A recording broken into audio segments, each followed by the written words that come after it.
Tomo Sarkar, 105 runs so far. Just his fourth innings.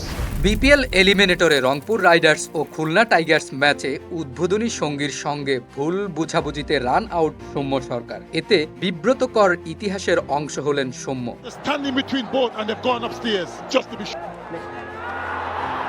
Oh, it's rocket out. What a disaster. What a way to start. Bangladeshi ব্যাটসম্যানদের মধ্যে স্বীকৃত টি-20তে সবচেয়ে বেশিবার diamond ডাক মারার রেকর্ডে যৌথভাবে শীর্ষে এখন সৌম্য। ২০ ওভারের ক্রিকেটে সৌম্য এ নিয়ে ৩বার কোনো বল খেলার আগেই আউট হলেন। এর আগে আরাফাত সানিও ৩বার ডায়মন্ড ডাক মেরেছিলেন। আন্তর্জাতিক টি-20তে যৌথভাবে সর্বোচ্চ ১৩ বার ০ রানে আউট হয়েছেন সৌম্য। ৩১ বছর বয়সী এই ব্যাটসম্যান এবারই প্রথম বিপিএলে কোনো বল না খেলে আউট হলেন।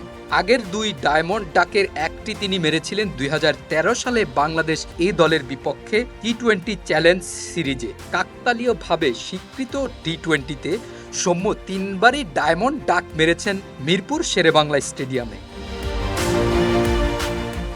এ নিয়ে দ্বিতীয় ওপেনার হিসেবে বিপিএলে কোনো বল না খেলেই আউট হলেন সৌম্য। প্রথমজন খুলনা টাইটান্সের হাসানুজ্জামান।